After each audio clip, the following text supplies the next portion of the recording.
lakas ang ating Panginoon. Oh, glory to God. Alam po ba ninyo na kanina habang ako ay nag-o-observe, kakaunti pa lang ang mga nandito. Hindi pa puno yan at dito mga iilan-ilan pa lang. So iba po yung nagagawa ng pagpupuri, Nag-start ang ating music ministry sa pagpupuri sa Panginoon.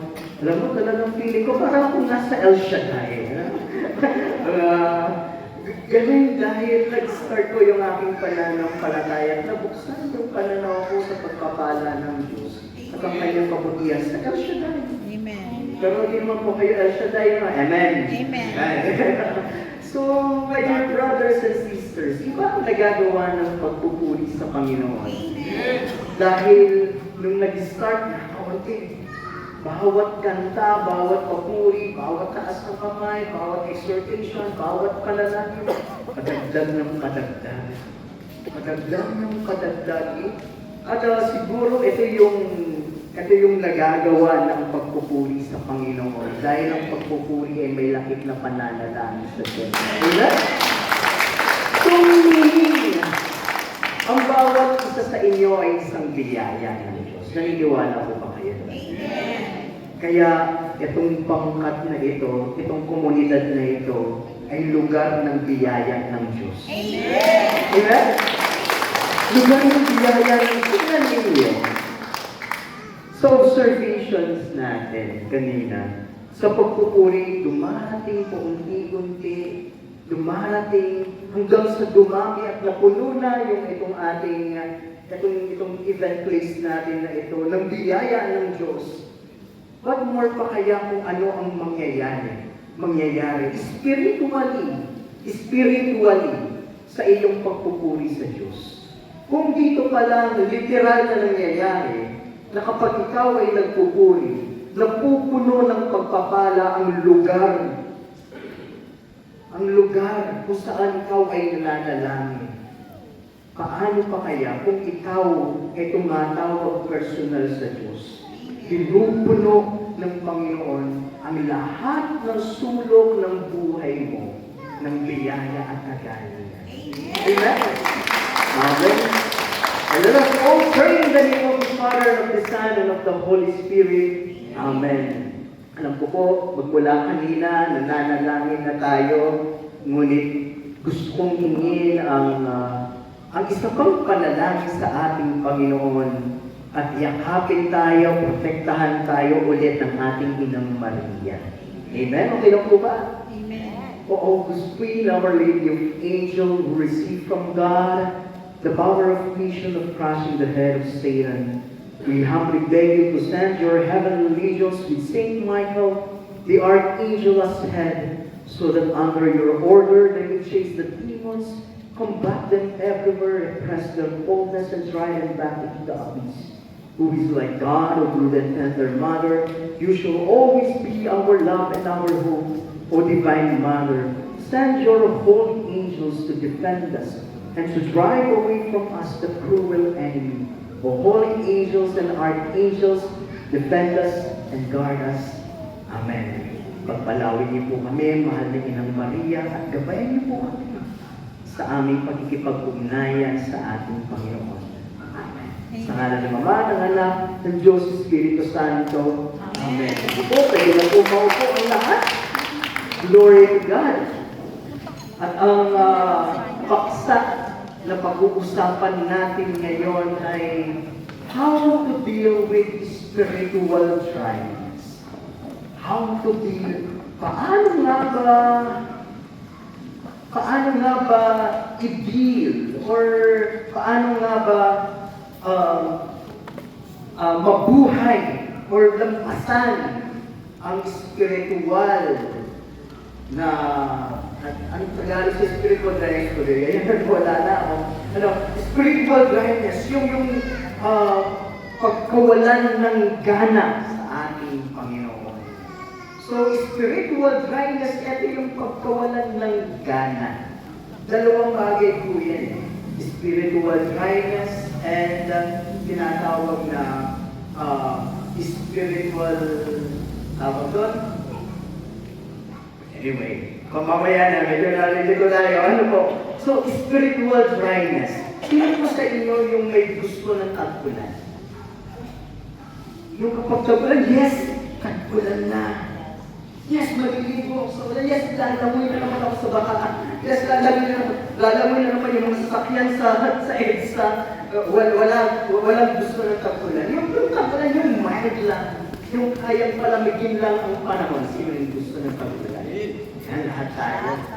Kikig sa aircon yan. Kikig sa, di ba? Kapag tagpulan, napakalamig yan. Free yung ventilation na tinatawag natin.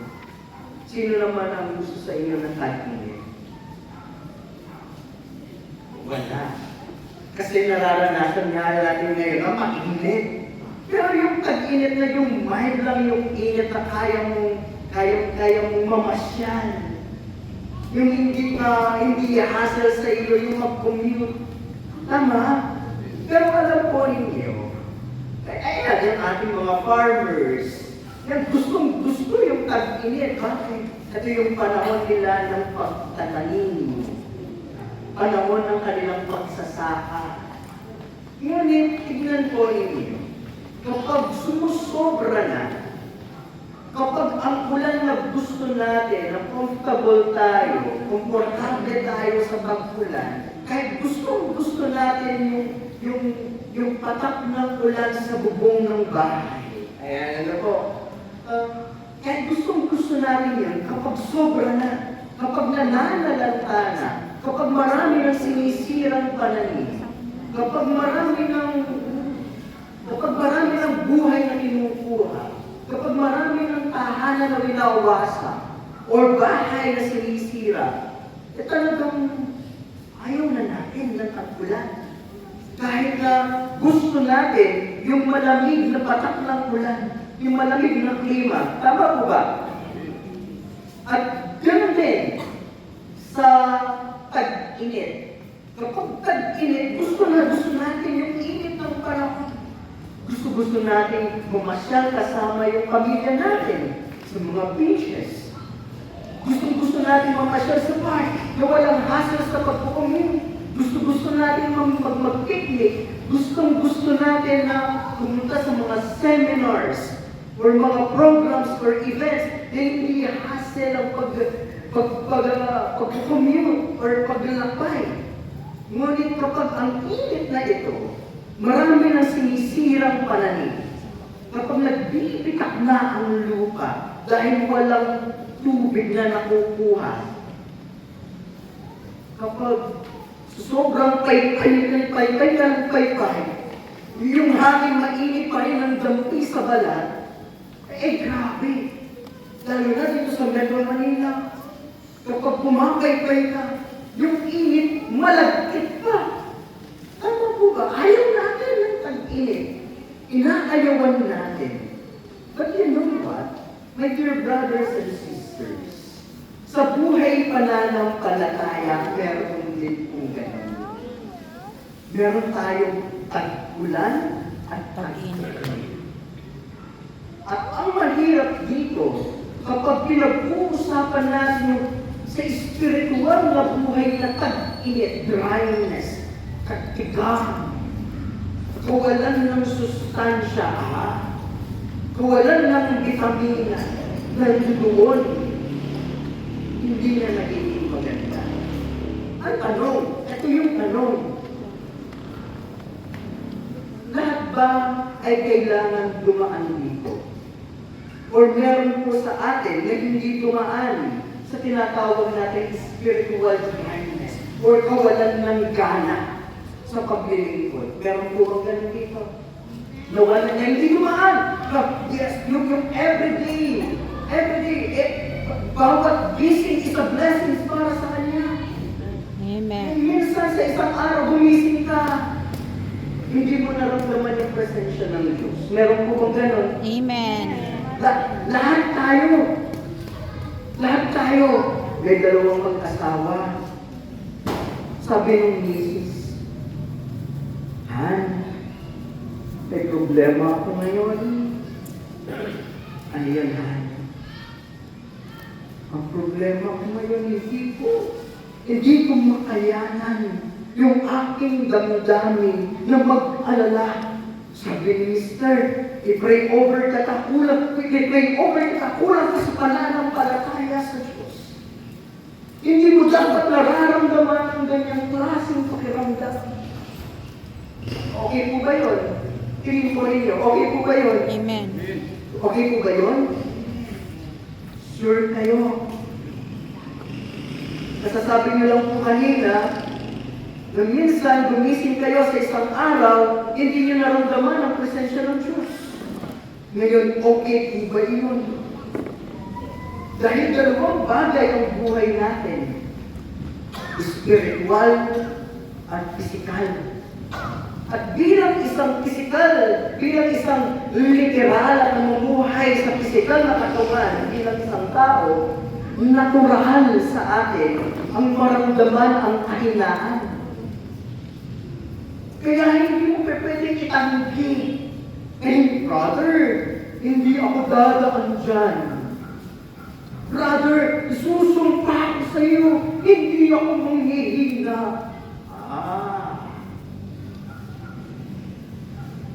That is spiritual pride.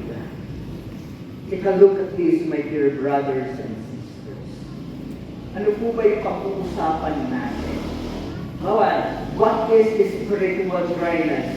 2 signs of spiritual dryness, mga senyales. Number 3, what drains us? Ano yung mga dahilan kung bakit dumadaan ka sa mga ito? And number 4, ways to overcome spiritual. Siyempre, pinag-uusapan natin yung problema. Pinag-uusapan natin ang bagay na to, pag kailangan dapat may solusyon sa problema. Tama po ba? Hindi pwede pag-usapan natin yung problema, tapos iiwanan na natin nakahang. Walang solusyon. Kaya, kung titignan ninyo, spiritual dryness ay natural na pinagdadaanan ng bawat Kristiyano. Normal sa atin ang matulog. Ano po? Normal sa atin ang matulog. Normal sa atin ang gumising. Gabi na po kasi, no? Normal sa atin ang dumaan sa spiritual dryness. Normal sa atin ang manghina. Kaya kapag pinanghihinaan ang ating kapatid, huwag mo na mas pinkulang ka sa pananampalataya. Wait lang. Tignan muna natin kung saan nagmumula. Ang dahilan kung bakit siya pinanghihinaan ng kalooban at ng pananampalataya. Huwag kagad pray over, baka gusto niya yakap. Baka gusto niya pa-baby. Ay, may mga ganun, di ba? Yun yung mag-asawa. Ayan, no? Di ba kapag nagtatanong si sino may asawa dito po? Tapos may kasama yung asawa niya. Di ba? Sa mag-asawa, minsan yung babae, di ba kuya? Di ba si Mrs. Kapag nagbibig, pag nagmahamakul yan, hindi mo maintindihan talaga. Di ba? Ang gusto lang, magpa-baby. Talaga. Totoo yun. Di ba sister? Yung tipong gusto mo lang ng yakap, hindi maintindihan ka ni kuya. Totoo yun. Tapos ang gagawin mo siya, i-pray over kita kulang ka sa pananampalataya. Batukan kita niya, gusto ko yakap, i-pray over. Di ba? Minsan hindi sagot. Kadalasan, hindi sagot. Ang malalim na espiritual upang maghilom ang sugat ng ating mga kapatid. Pagmamahal. Pagmamahal. Amen. Amen. So, according to John chapter 17 verse 5, if you remain in me and my words remain in you, hindi ka sa Diyos, wala ka sa pananampalataya. Ang hirap po, no? Ang hirap ka. Yung kausap ko pala ang tao in John chapter 3 verse 16. God, nakita ka pala. In 2 Corinthians chapter 10 verse 2. Ano yun? Nancy, hindi ko alam kung nasa. Kaya kung titignan ninyo, itong mga karakter na ito, hindi. Pinagpala siya ng Panginoon. Pinagyaman ng Diyos. Nagtagumpay sa bawat laban, left and right, front and back. Pero tingnan ninyo, si David ay tinawag na ang kanyang puso ay napakalaki sa puso ng Panginoon at ng Diyos. Tingnan ninyo, how long I wrestle with my thoughts. And day after day, have sorrow in my heart. How long will my enemy triumph over me? Kala ko ba, 13 to ko. malapit ang puso ni David? 13 to. Malapit ang puso ni David sa Diyos. Akala ko ba, direktang nakakausap ni David ang Panginoon? Akala ko ba, David is the anointed king?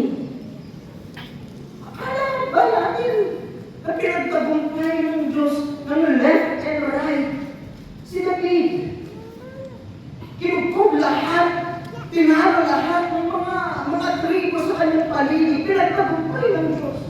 And why right now David is crying, how long might I wrestle? How long must I wrestle with my cause? And day after day of sorrow in my heart. Eh, grabe yun. Day after day, bawat araw, bawat gabi, iniisip niya ang matinding problema. Wala akong pananampalataya. Si David. Yun ang hirap. Tingnan po ninyo itong isa. Elijah. Kilala niyo si Elijah. Kilala niyo po. Yung pinagkakautanan natin.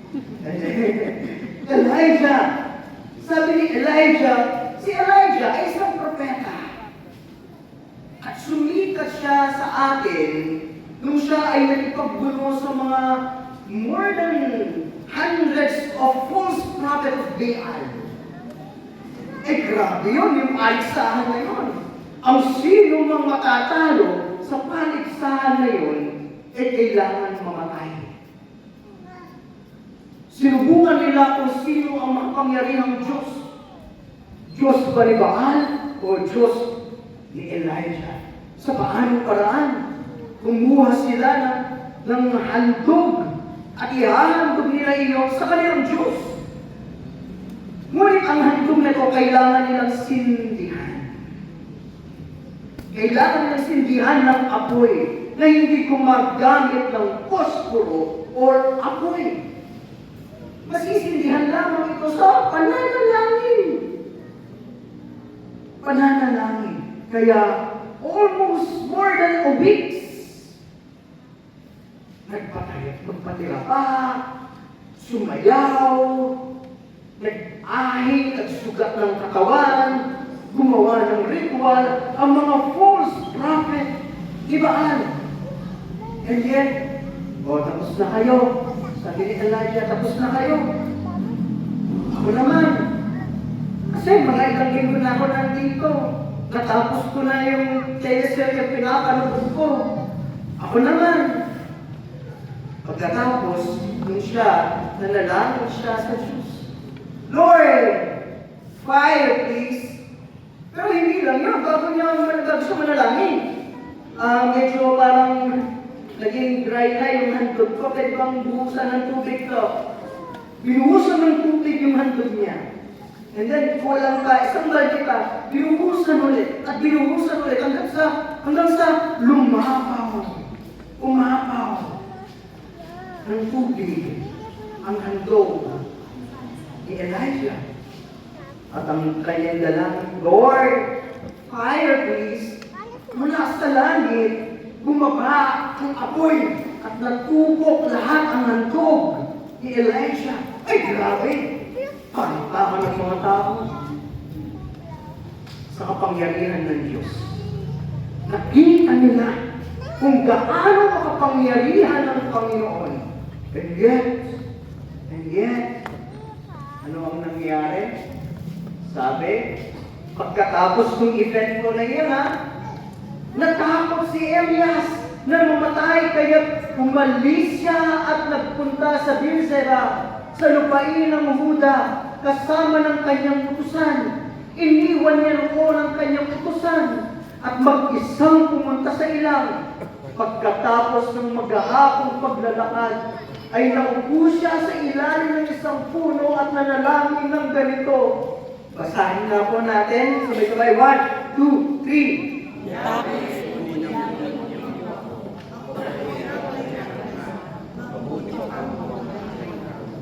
Mamatay na.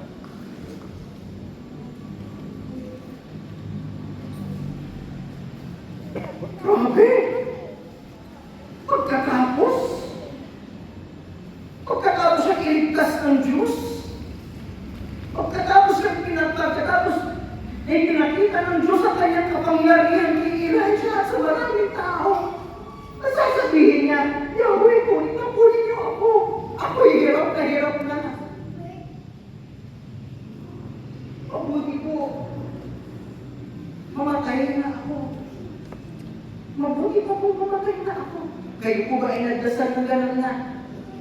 Lord, mabuti pa mamatay na ako, please. Hirap na ako. Dumaan po ba kayo sa gano'n? Nakapagpababa po ba kayo ng apoy mula sa langit? Kayo, hindi pa. Pero nanalangin na po ba kayo ng gano'n? Hindi pa rin. Pero bakit si Elijah? Si Elias? Nanalangin siya na, Lord, tuloy niyo na po ako. Pagbuti pang mamatay na ako. Bakit? Ano po ba ang dahilan? Spiritual shyness. Ayaw walang ligtas. Hindi ibig sabihin na 40 years ka na sa komunidad. Na matagal ka na. Ay, hindi ko dadaanan yan. Si Elijah nga pinagdaanan. Anong ibig ko sabihin kung bakit ko binabalik ang aking pananaw na hindi natin pagdadaanan ito kababaan ng loob? Dahil sa pagtanggap sa ating kahinaan ay ang pagtanggapin sa kapangyarihan ng Panginoon. Na hindi mo magagawa ito na mag-isa. Kasama mo ang biyaya dapat ng Panginoon. Hindi mo magagawa mag-isa. Kailangan kasama palagi ang Diyos. Kaya nga dito sa ating topic na ito, naku, isa ang itinuturo sa atin. Ano po iyon?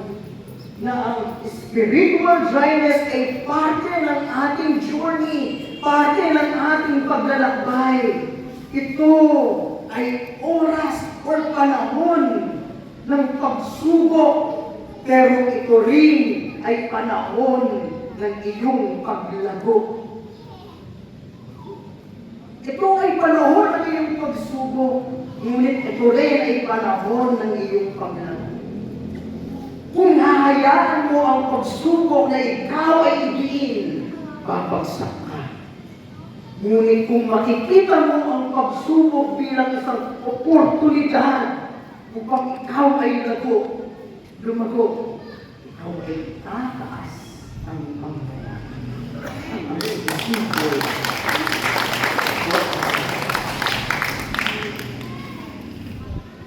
And my dear brothers and sisters, this is the message of God for us. Ito yung mensahe ng Panginoon.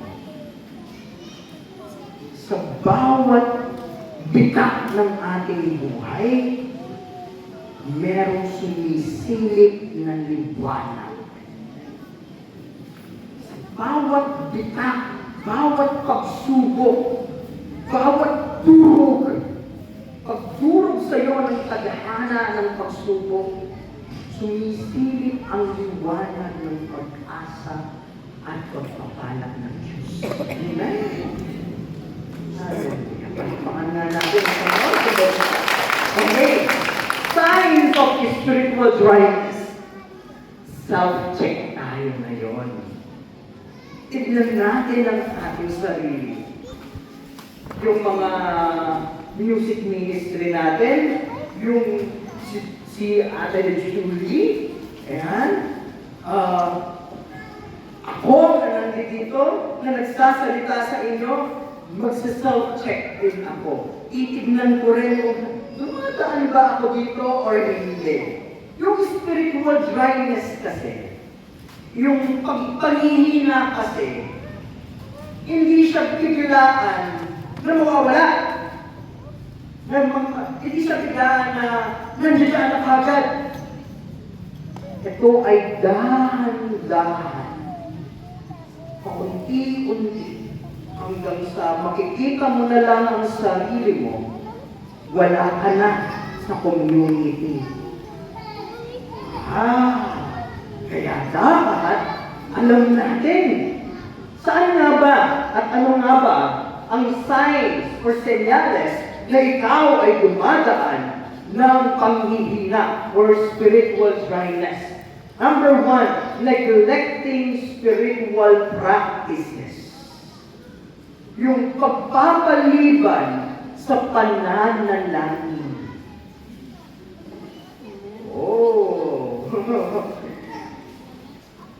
Pagpapaliban sa pagsisimba.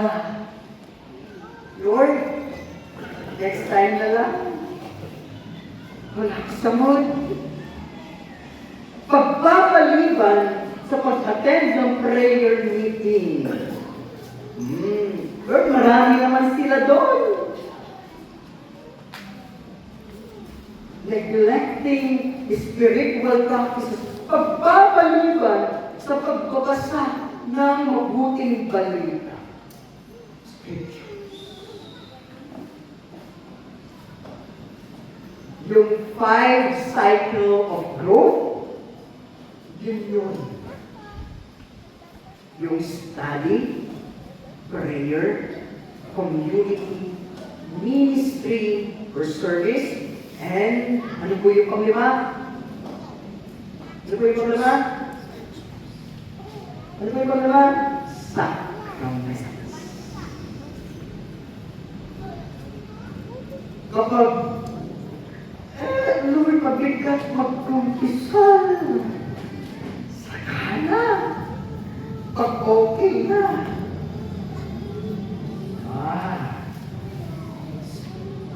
Spiritual strength.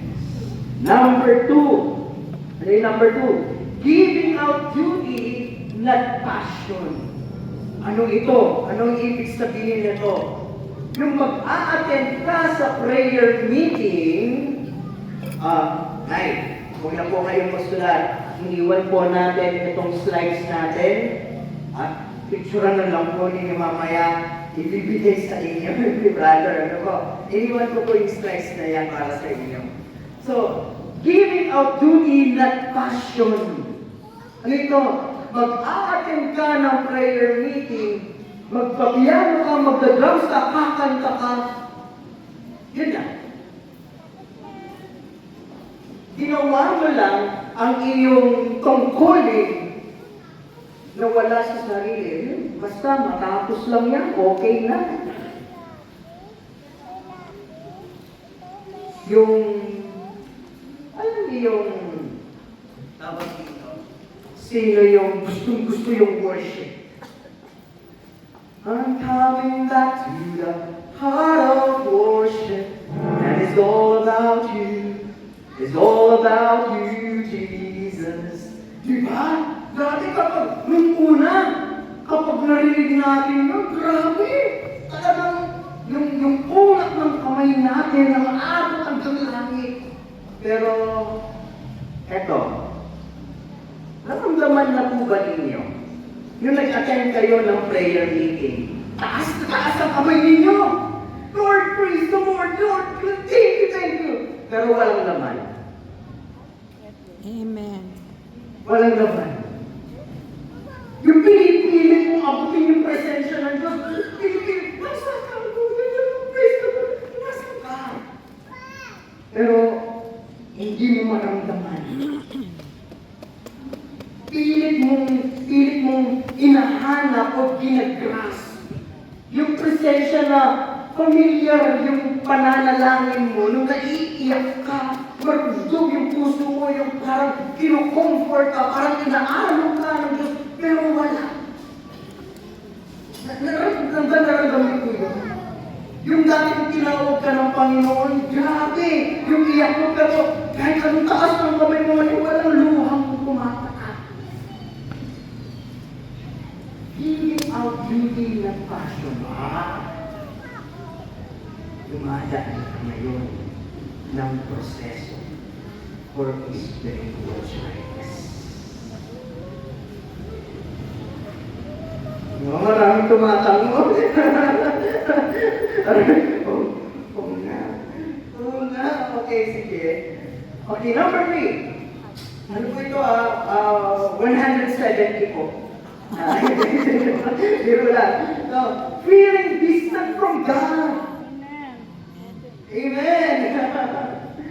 Feeling distant from God. Feeling mo ang layo-layo ng Diyos. Magkaugnay sila. Magkaugnay. Pangalawa. Ang layo ng Diyos. Yung kahit na mag-isa ka sa bahay, nagdadasal ka, nagro-rosary ka, ay grabe. Paano po ba mag-rosary tayo? Minsan kung nag-rosary tayo, parang nasa karera tayo. Yung narapurong kita ko rin dito, nagdadari yung mga minsan, ako rin narapapalin ng kakay ng sila. Sino kaya mananalo na? Yung Mary, yung Holy Mary. Narapurong kita ko rin yung Holy Mary. Yan, sino nang mumuna yan, marami ka sa linya, marami ka sa linya, o yan, grabe. Grabe, no? Feeling distant from God. Talagang hindi mo mararamdaman ang Diyos kapag gano'n. Number 4.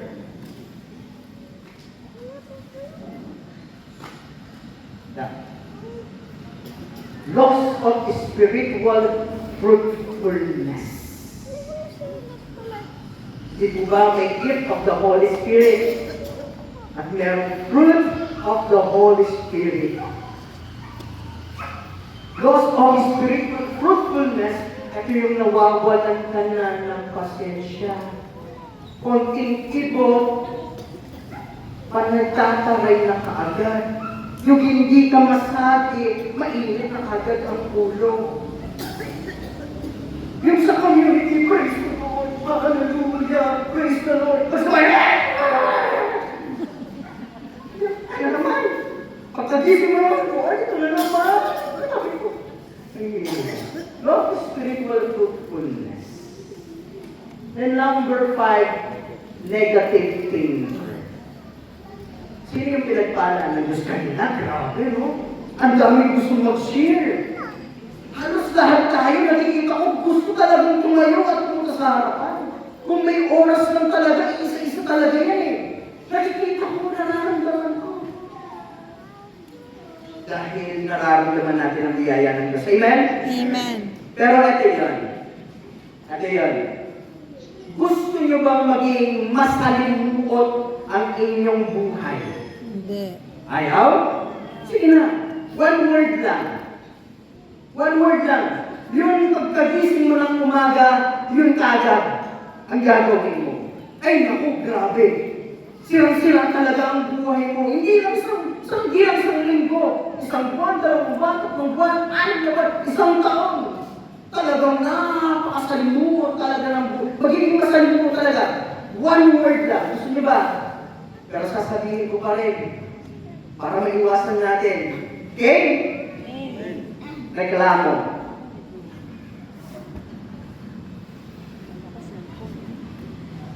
Pagkagising mo ng umaga, magreklamo ka. Pagkatan mo ng prayer meeting, magreklamo ka. Maliligo ka, magreklamo ka. Kakain ka, magre-reklamo ka. Papasok ka sa trabaho, magre-reklamo ka. Ay naku, grabe, ang ganda ng buhay mo. Sobra. Bakit? Hindi mo makikita ang biyaya ng Diyos. One word. Reklamo. Reklamo ko sa Lord, ito na naman. Ang asawa ko, nandito na naman. Reklamo. Lord, ito na naman ang anak ko. Hindi mo makikita ang biyaya ng Diyos. Lord, ito na naman ang community. Ito na naman ang katabi ko. Reklamo. Alam po ba ninyo, sa community, ito lang ha, bilang isang matagal nang naglilingkod, for more than 20 years po, na naglilingkod sa Panginoon. Ako po ay isang Head for Mission Council ng Archdiocese of San Fernando, Pampanga. More than 29 communities kasama ang Life of Jesus Family sa hinahandle nating communities. Isa sa pinakatanyag sa komunidad ay yung reklamador at reklamadora. Bakit? Kapag ang bagal, kapag may project, unang-una silang nagre-reklamo. Kapag may program, unang-una silang nagre-reklamo. Kapag maniningil na, unang-una silang umaalis. Bakit? Take note of this. Walang biyayang darating sa buhay mo kapag parating reklamo ang hinaharap natin tuwing umaga. Hindi mo makikita kung gaano kagwapo si Mr. kahit pa gusto yung buhok. Hindi mo makikita, Lord. Lumalawak ang kanyang kagwapuhan. Di ba hanggang dito na?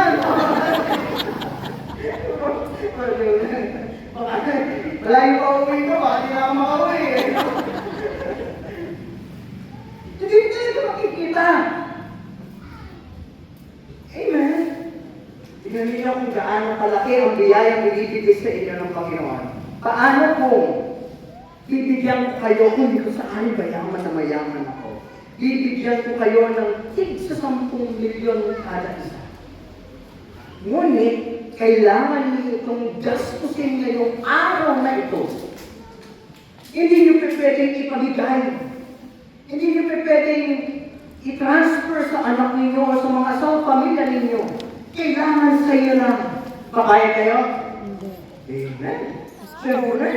Kaso, ito yun. Mamamatay na kayo bukas. Hindi na. Papayag kayo? Hindi. 20 million. 20 million. Hindi pa rin? Mamamatay ka na bukas lang eh. May 20 million ka naman. Hindi. Kung mawala yung 20 million, kapag namatay ka na. Ayan, ganun yun. Hindi. And guess what? Your life is more than 10 million. Amen. Hindi natin nakikita yun. Kaya ito yun, every gising is a blessing. Amen. Ito yun. Amen? Siguro, wala na tayo.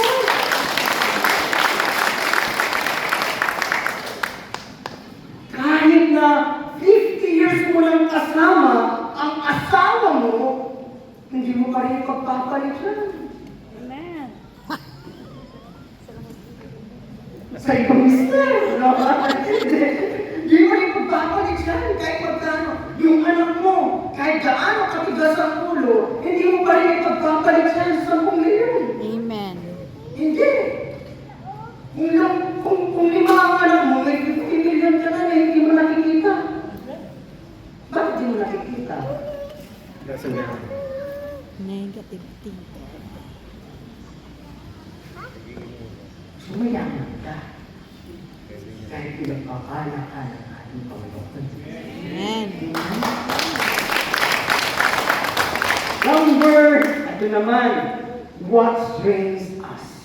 Ano naman ang dahilan kung bakit? Oras po ba ako? Ilang minuto po? Okay. Okay ba? Okay. What strains us? Ano ang dahilan kung bakit ikaw ay nagkakaroon ng panghihina o spiritual dryness? Ano yan? Una, neglecting spiritual discipline. Kanina, neglecting spiritual practices. Discipline, ito yung araw-araw mong ginagawa. Yung may passion ka. Yung disiplinado ka doon. Yung inaalagaan mo ang iyong emosyon. Ngayon biglang nawasak. Neglecting spiritual discipline. Number 2, unconfessing. Kapag hindi ka na nakapag-umpisal. Ay naku. Number 3, physical and emotional exhaustion. Yung pagod ka. Physical and emotional exhaustion. Ganito. Ito, katagumpay. Maganda na po yung bilang natin sa community. Ang tanong, gusto pa po ba natin magtagumpay ang community? Amen? Yung mga leaders, gusto niyo pa po dumami ang member natin? Amen. Amen! Hindi kaya ito ng isang tao. Mapapagod ka. Hindi mo kakayanin itong mag-isa. Kaya, ibigay mo sa iba yung ibang trabaho. Kaya minsan, alam mo yun, pagod na sa community. Tapos kapag biglang sinabi sa inyo, bakit ganito naman yung community natin? Bakit ganito naman ang project natin? Biglang talagang magkakaroon ka talaga. Yes? Iinit talaga ang ulo mo. Alin ang katwiran mo? Ginawa ko na nga ang lahat. Tapos hindi nyo pa ito ma-appreciate. Bakit? Kahit ginawa mo ang lahat. Hindi mo nga ibinigay sa iba yung ibang trabaho.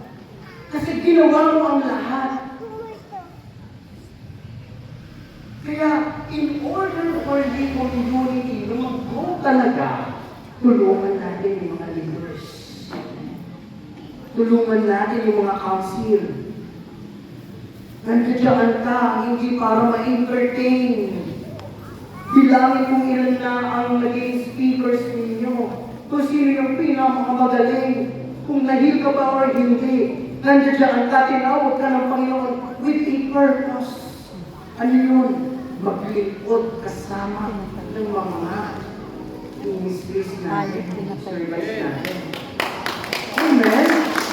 Tanungin mo sila, ano ang kulang? Kanina, 2 lang yung nag-prayer warrior kanina dito. Nag-rosary.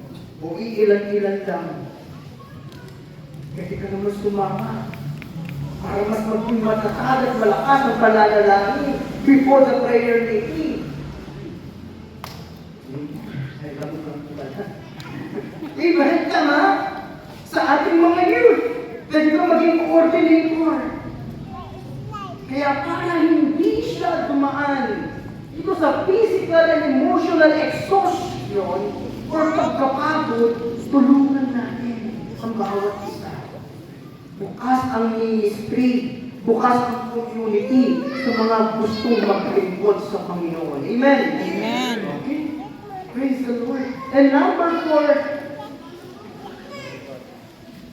imbalance life priorities. May bukabilig tayo.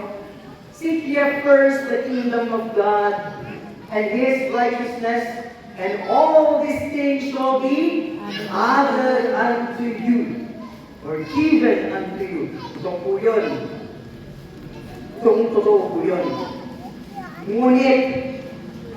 Ngunit, kapag na-over-spiritualize natin, anong ibig sabihin ng over-spiritualize? Kapag yun lang ang tinignan natin, at hindi yung mga pangangailangan natin, at mga bagay na responsibilidad natin, kung bakit yun ay yung ginawa, iiwan ka. Mawawala ka doon sa direksyon. Padre de Pamilya, mga estudyante, kapag panay ministry ka at wala na ang pag-aaral sa iyo, Hindi, masiserve naman ako. Bakit pa ako mag-aaral? Hindi, nagsiserve naman ako. Bahala ang Diyos sa aking pangangailangan. Tapos kapag may dumating na trabaho, opportunity sa harapan mo, hindi, Lord, masiserve ako. Tapos makikita mo yung anak mo, kulang ng panggatas. Ang hirap mo. Nagaham na lang siya. Diba? Tapos, serve ka ng serve. Biglang declaration mo dito sa harapan, mabuti ang Diyos, bigyan tayo ng Panginoon pagpunit mo sa bahay. Kulang ng gatas, kulang ng ganito. Kaya nagdasal ka ng biyaya sa Panginoon, nagbibigyan niya kanya ng biyaya. Imbalance in life priority.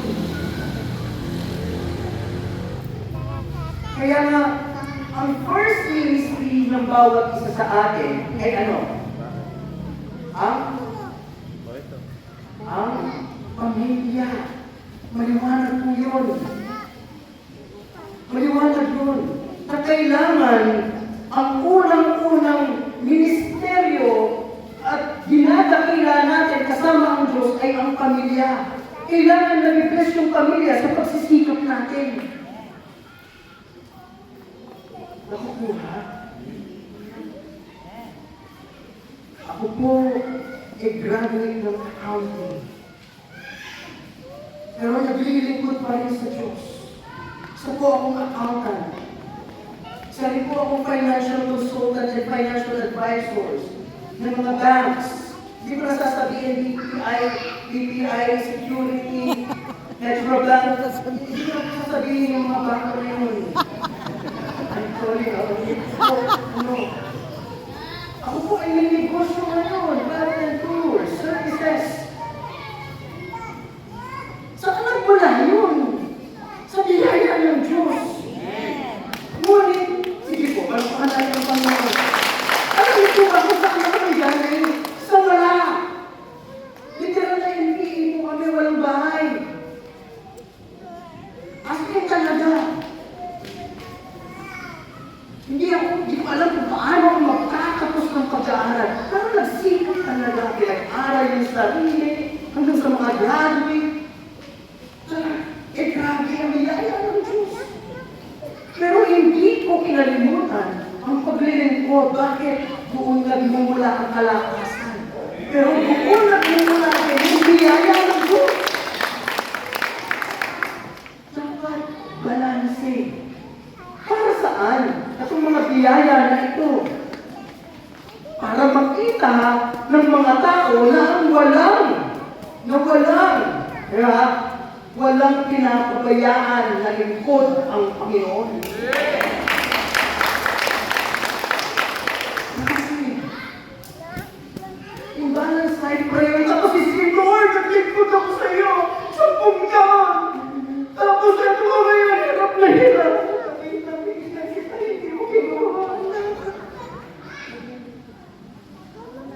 And my dear brothers and sisters, sa paglilingkod ng doon ng biyaya, sa biyaya ng doon ng kalakasan. Amen? Number 5, promote conflict. Ay, kaibigan. Sa mag-asawa, ito example. Sa mag-asawa, hanggat hindi ka nagsusuri kay misis, ay naku, hindi ka kikihin niyang bulan. Hindi pwedeng okay na yan, tindat lang yan, regalo lang yan. Hindi pwede. Hindi talaga pwede. May confession ako sa inyo. Nag-away kami ni Mrs. May kasawa na po ako 2 years. Magto 2 years na po akong kasal. 2 years. Ngayon, nag-away kami ng matindi. Grabe. Nag-away? Sir, ba? Nag-away? Preacher? Oo, nag-away pa rin kami.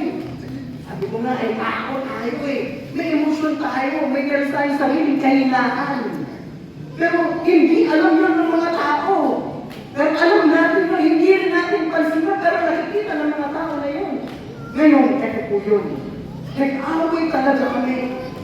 Tapos alam niyo, akala ko okay na. Akala ko okay na kami. Grabe, akala ko okay na. And one day, habang ako ay nagdarasal sa Diyos, Lord, sabi ko, ano gusto mong gawin ko ngayon? Okay na kami.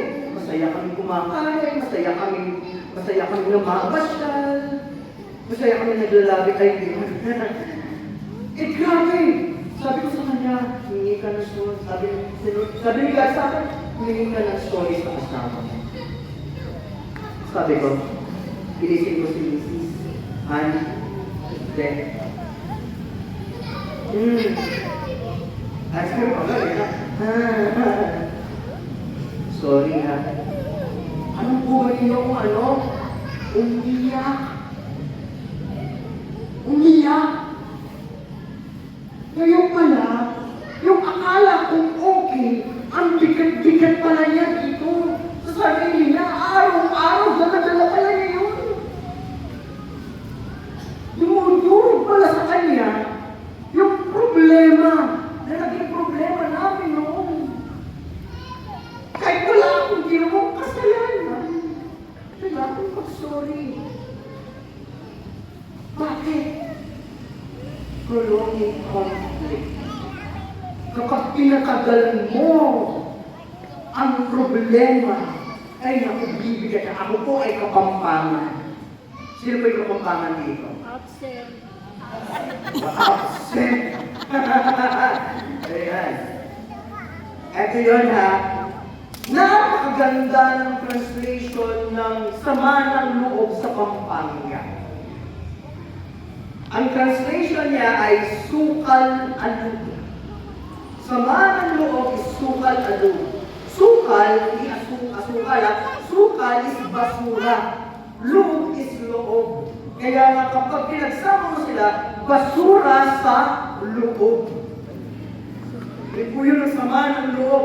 Sukal alug, basura sa loob. Alam ninyo, tingnan ninyo, yung isang basura, i-plastic ninyo sa bahay. Yung kanin na tira-tira, i-plastic ninyo, itago niya ng isang buwan. Doon lang sa lagay, pero ng plastic. Tapos after ng isang buwan, yung natirang kanin na yun, or tirang pagkain, butasin niyo yung plastic. Anong mangyayari? Ay, grabe ang baho. Ay, nasaw ang masangsang at mabawang amoy ng basura. Ganun po ang sama ng loob kapag hindi siya nahilog. Bumibigat, bumabaho, naninira, nananalanta sa kalooban natin. At nagpukos yun sa atin ng conflict or dryness. Ang akala natin, okay na kay sisters, okay na kay brother. Nagkamay na kami, nagyakapan na kami. Importante yung story. Importante yung nag-reconcile kayo. Importante yung pagpapakumbaga. Importante yung pag-usapan na may pagmamahal. Amen? Amen. Prolonging conflict. Yeah, sige. Oh. Wala talaga, ayaw.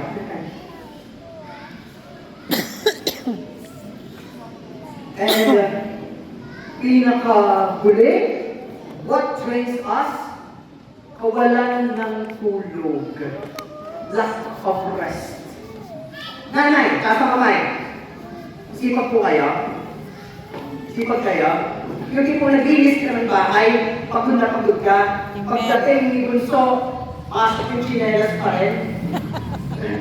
Eh grabe, kahit naman pagmahal ng nanay, talaga magagalit ka, ano? Lack of rest. Kapag wala, yun si Jesus. Nung pagod na siya, nagpahinga siya. Importante po yung pahinga. Bigyan nyo ng pahinga ang sarili natin. Okay, sige. Ngayon, how to overcome. Ready? Paano natin ma-overcome sa solution na tayo? 5 minutes. Paano natin ma-overcome? 1 hour na po ako, 5 minutes lang po. Ano? Paano natin ma-overcome ang spiritual dryness? Number 1, humanap ka ng community. Humanap ka ng taong mapagkakatiwalaan mo. Yung hindi ka i-chismis. Hindi malalaman ni kumate. Hindi malalaman ng ibang tao. Humanap ka ng taong mapagkakatiwalaan mo. Na mapagsasabihan mo. You know what? Kung sino yung mga tao na iyon. Mga leaders na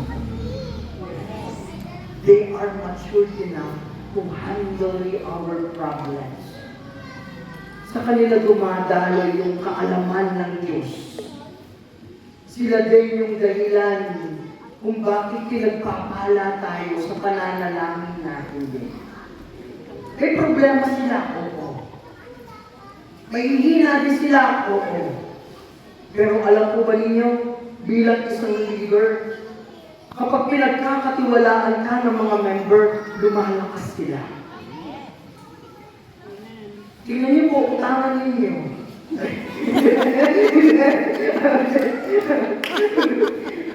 Grabe yan!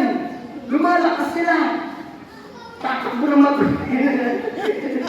Hindi po, totoo yun. Kaya kailangan ninyo ng komunidad na mapagkakatiwalaan. Bakit? Wasak kayo sa iba eh. Siniraan kayo ng iba. Nasira ang emotional sa inyo. Nasira yung pagkatao natin dahil sa iba. Ngayon, yung tiwala din ang kailangan ibalik sa ating sarili para tayo ay mahilog. At meron gagamitin ang Diyos upang yung pagwasak ngayon ay mabukulit. Seek out company, seek out community. Dahil yung dahilan, my dear brothers and sisters, kung bakit tayo ngayon ay pinilikod ng Diyos. Sa isang komunidad. Bakit? Alam niyo na, kailangan mo ang katabi mo. Hindi na, kailangan na katabi mo. Sister, sabihin sa kanya, sister, brother, nandito ako upang maging Diyos sa buhay mo. At mapalad ka ngayon dahil ako ay kasangkapan ng biyaya ng Diyos.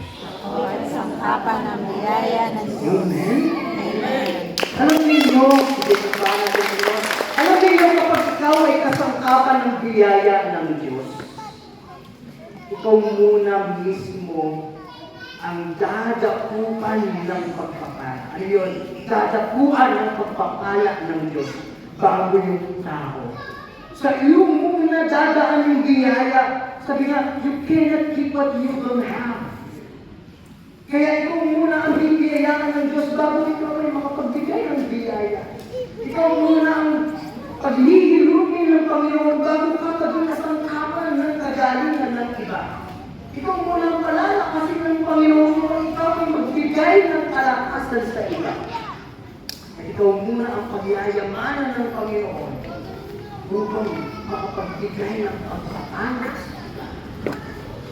Meaning, in order for us to be good, sabi ni Father Jerry Purpose, stop hurting anyone here.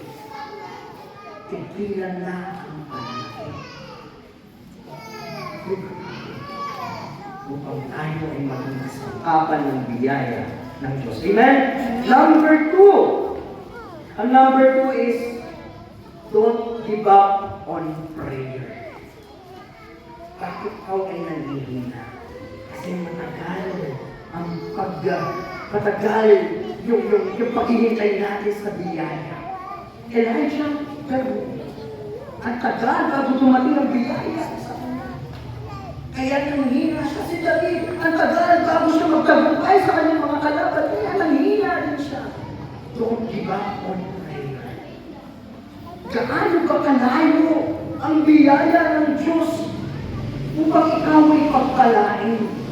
Alam niyo kung gaano kalayo? Ito ay pagitan lang ng kinatatayuan ng tubig. Ganun lang kalapit. Ganun lang kalayo kapag ikaw ay natutong mananalo sa Diyos. Lumuhod sa kanyang pagpapala at pag-ibig at kapangyarihan. Kapag nalaman mo ang dahilan kung bakit kailangan mong pagdaan ng lahat ng bagay na ito. And lastly, is remember God's blessing. Don't give up on prayer. Always remembers God's blessing. Bakit? Dadaan at dadaan ka sa biyaya. Dadaan at dadaan ka sa pagsubok. Yes? Like David. Like Elijah. But you know what? Alam po ninyo, kapag ikaw ay dumadaan na sa pagsubok, alalahanin mo yung nakaraan. Di ba dumaan ka rin sa pagsubok? Di ba naghirap ka rin? Amen. Di ba nasugatan ka rin? Di ba nadurog ka rin? Amen. Di ba nangalay ka rin? Di ba umiyak ka rin? Di ba nasaktan ka rin? Noon. Pero pinagtagumpayan ka ng Diyos ngayon. Dadaan ulit ng pagsubok. Bakit? Bakit kailangan mo pagdaanan ulit ang bagay na ito? Dahil gusto sabihin sa atin ng Panginoon na kasama mo ako sa kahirapan. May pakialam ako lalong-lalo na kapag ikaw ay nahihirap. May pakialam ako lalong-lalo na sa iyo kapag ikaw ay dumadaan ng pagsubok. Tingnan ninyo, mas lumalapit yung ating pananampalataya, mas lumalapit yung ating pananalangin sa Diyos kapag ikaw ay nasa pagsubok. Kapag ikaw ay nasa paghihirap. Kapag may karamdaman yung pamilya, grabe, lungod natin. Halos hindi natin mapagbatigkas. Ay, Hail Mary, bakit umiiyak na tayo? Durug-durug na ang puso natin, nagingihintay na lang natin, Lord! Ano na? Sige na, ibigay mo na. Mahal ko to pamilya ko to, anak ko to, asawa ko to. Remember God's blessings. Remember na tapat ang Diyos sa kanyang pangako. In 2 Corinthians chapter 10 verse 2, sinasabi ng Panginoon, wala pang pagsubok na hindi tinanas ng kahit inuman. Tapat ang Diyos sa kanyang pangako. At hindi kanya susubukin na higit sa iyong makakaya. Pagkus, bago pa dumating ang pagsubok, bibiyayaan ka na ng Diyos upang ito ay iyong mapagtagumpayan. Palalakasin ka na ng Panginoon upang ito ay iyong mapaglabanan. Sa madaling salita, my dear brothers and sisters, alam ng Diyos sa kalagayan mo ngayon. Dadaan ka, iiyak ka. Ngunit, ang sagot ng Panginoon, pagdadaanan mo to, at pagdadaanan mo rin ang aking malang pagpapala.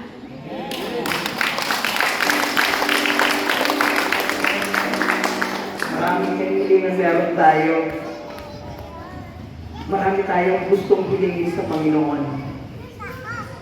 At ngayong oras na to, gusto kong alalahanin ninyo yung pinakamakapangyarihang lugar, pinakamakapangyarihang panahon na nagpakita at nagparamdam sa iyo ang Diyos.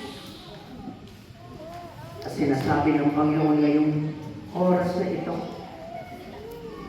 kayang gawin ulit ng Diyos ang pagpapala na yun. Kaya ka na ulit iligtas. Kaya ka na ulit gawin. Magaling pagalingan.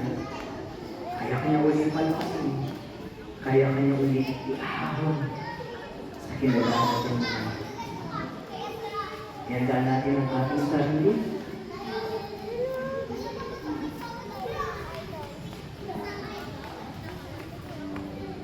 Sa ngalan ng Ama, ng Anak, ng Diyos, Espiritu Santo.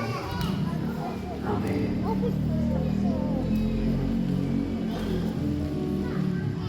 My dear brothers and sisters,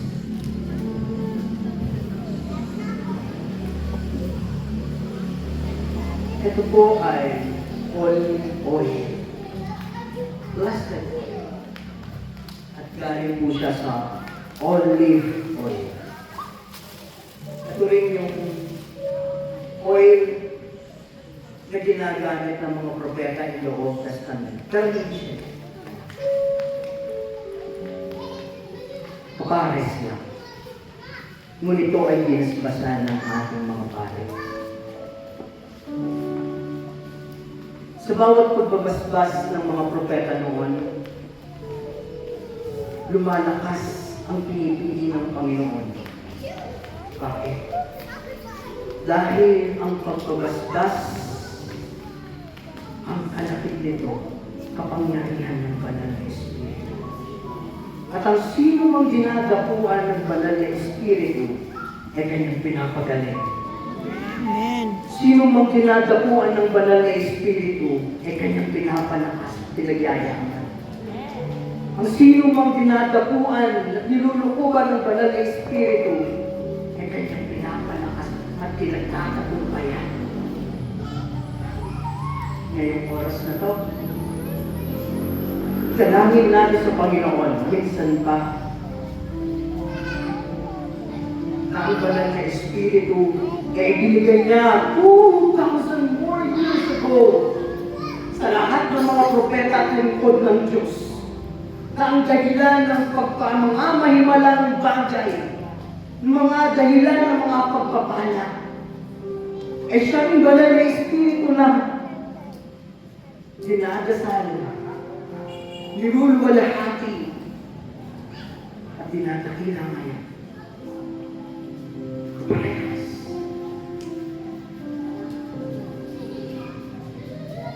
Ito rin, ngayong oras na to, ang ating hinihilig sa Panginoon. Holy Spirit.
reprendenos sin crueldad.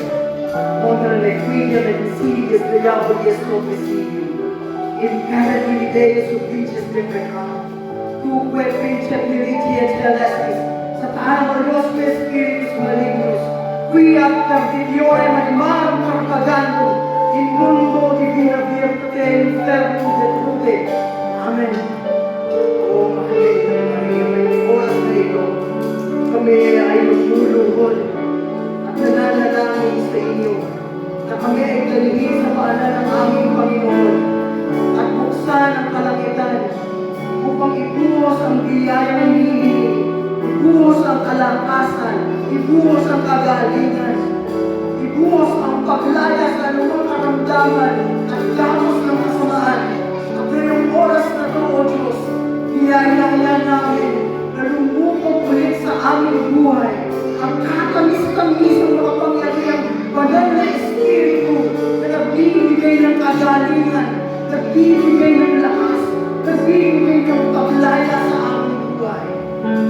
Ngayong oras na ito, O Diyos, iyayakap namin ang kanyang kapangyarihan sa ngalan mo, Jesus. Sa ngalan mo, Jesus. Sa ngalan mo, Jesus. Holy Spirit, O Halina Espiritu Santo.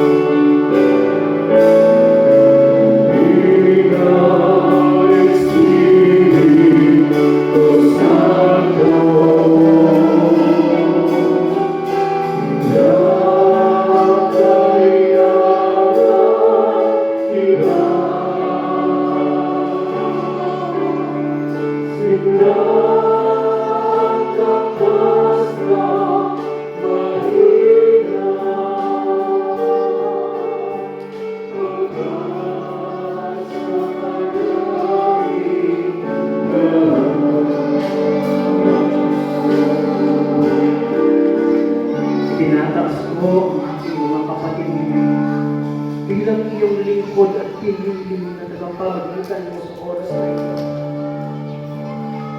Ako ay lumulugod sa iyong paanan, sa iyong biyaya, na gawing langit ang lugar na ito. Dahil sa oras na ito sa iyong kalangitan, idinideklara namin, O Diyos, na lahat ng karamdaman ay magiging illegal. Lahat ng kahirapan ay magiging illegal. Lahat ng sakit ay magiging illegal. Lahat ng kapos ng kasamaan ay magiging illegal. Magiging illegal lamang ang iyong pagpapala. Dinataas namin, O Diyos, ang kailangan ang bawat sitwasyon ng aking mga kapatid. At palakasin mo sila. Pagpatin ang iyong banal na Espiritu. Pag-alagi ng pananampalataya. Galitin ang kanilang buhay at iyong mga manipalang kamay. Sa iyong pagpapala. Yakapin mo sila at kalungin. O alam sa iyong nilalapit namin ang sa iyong pinubuksan ang aming buhay.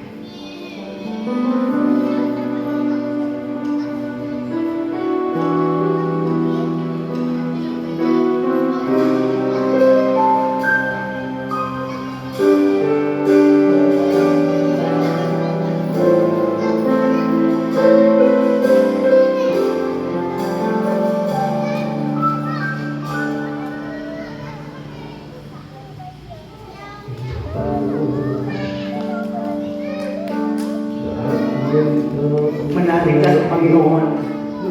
Dahil ngayong oras na ito ay bibiyayaan ka ng Diyos. Kasama ang kanyang banal na Espiritu at panalangin ng ating Inang Maria. Kasama ng mga anghel at mga banal na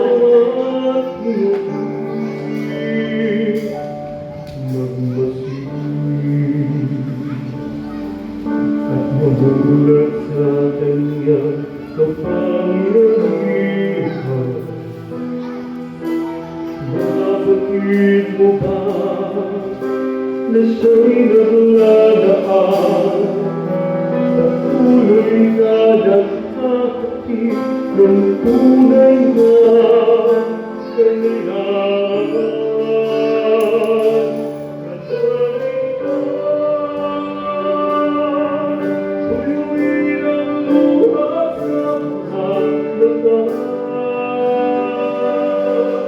Hindi siya panaginip, hindi siya isang pangarap, siya'y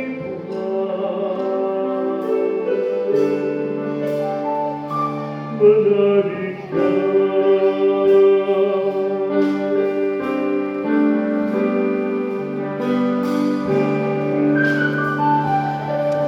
Ngayon,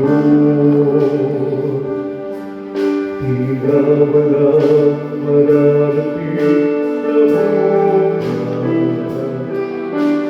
Ikaw siyaan, kaya ang maglandas, pasasa'y muling mabibigkas. Nasaling ka, tuyuin ang luha sa mga mata. Hindi siya panaginip, hindi siya isang pangarap, siya'y buhay. Manalig ka.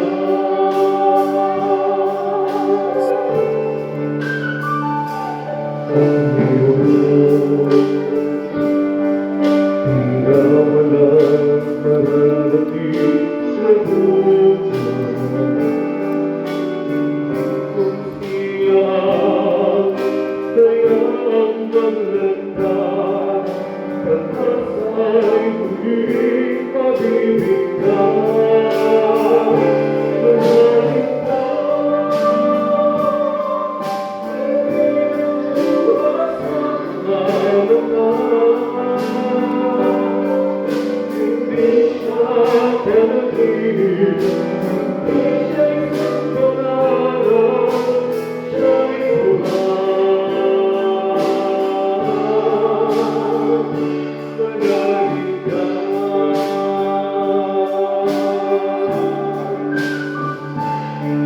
Matigil at nabulat sa kanyang kapangyarihan. Pagdating ko ba na siya'y naglalaan, patuloy na nagkakatid ng tunay na kailangan.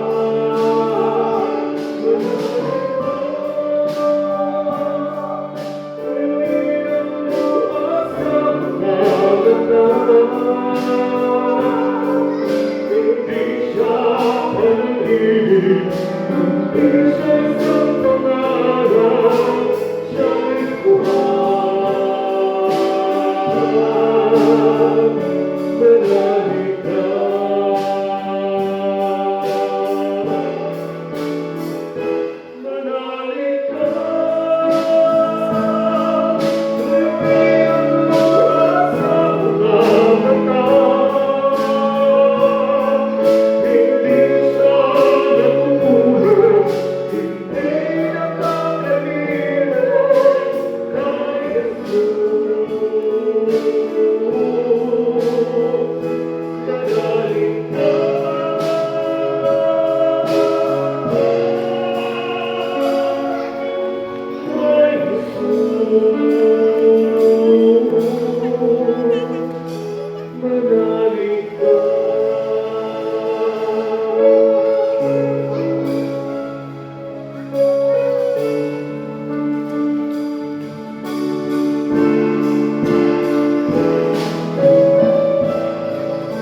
Sing praise, how sweet the sound, the saving of wretch like thee.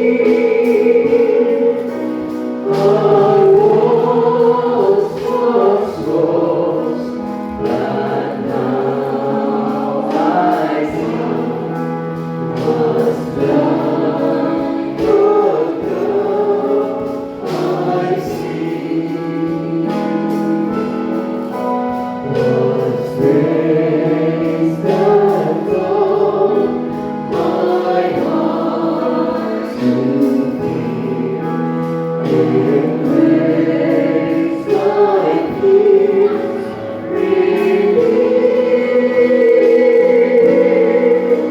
how precious thee, the grace of thee, oh God, I thirst in thee.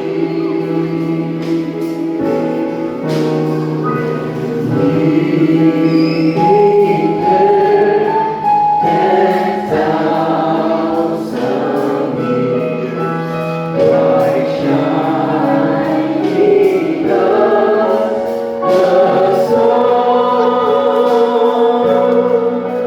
we know those days to see God's grace. But when we first see God, Hallelujah. Oh Jesus, you are the amazing grace of our life. You are the God who healed the sick. You are the God who empowers us, oh God. You are the Lord who frees us. And you are the